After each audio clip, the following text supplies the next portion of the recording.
Well done, Jannik. What did you change after the first 2 sets? For sure, it was a tough match. Some technically a little bit for sure, going more on his backhand. But after I broke him and I went up with the score, I felt a little bit better, and yeah, I think today was the key. English questions, anyone? Andrew? Now, obviously, you played the same player you lost to here last year. I'm just curious how excited you are for another opportunity to play him here in Melbourne. For sure, I'm looking forward always for this kind of matches, knowing that he is one of the best players in the world. But I've changed a little bit for sure my game, so it's gonna be hopefully a good match. As I said, I look forward for this kind of matches. This is why I practice for, and then we see how it goes this year. Jannik, you've been playing on the early side and playing very quickly, except for today, obviously. Do you think there's a little bit of an advantage or not to playing sort of under the radar and not making much noise early on in the tournament?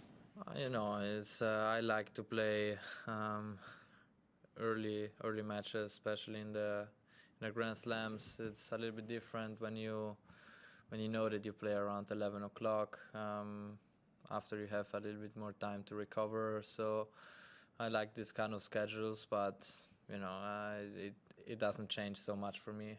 For sure, starting off the Grand Slams always with some couple of straight sets wins helps a lot, but obviously every day is different. Today I had 5 sets, so it's going to be tough, obviously next round, but let's see. Hello. Jannik, you were part of that very late match in New York. Andy Murray said last night that he thinks players shouldn't be expected to play at 2, 3, 4 in the morning. What do you think? Would you like to see the schedule addressed? It's when you play night matches or night sessions, especially when you play second on, it's a little bit different, depending also if there are 5 sets before, which most likely is going to be even later, because there's not enough time to go for that. But me, honestly, I don't care so much. No, it's I'm happy to be on court. Doesn't matter what time. For sure, I prefer at 11 than playing in the night. But it's all part of our sport. No. Anyone else in English? No. Can you explain what your goals were coming into this season?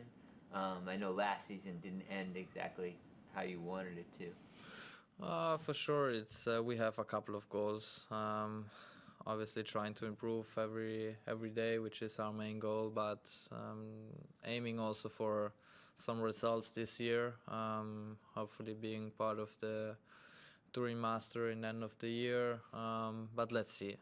Just started off the season. Hopefully, I can play some good tennis here in Australia, and then after we see for the next kind of schedule we have, playing the indoors after. So let's see. But for sure, is aiming some good results. This is why we always practice for searching the big rounds in every big tournament. So let's see. Last one, Andrew. Just speaking about, you always sort of talk about how much you try to learn from your experiences and try to improve from it. So I'm just curious, looking back at the Alcaraz match now that there has been so much time, what are some of the lessons you took from that, despite it being tough in the moment? Well, just trying to take out the positives. I think physically I was good in that match, and I obviously recovered after quite well, which I showed also today, that physically I'm ready to compete. The off season went well, so there are many things you can put together after that performance there, but you know, it was one match where it didn't went my way, but it's already passed for me. The new season started, so hopefully it's gonna be an interesting season for me.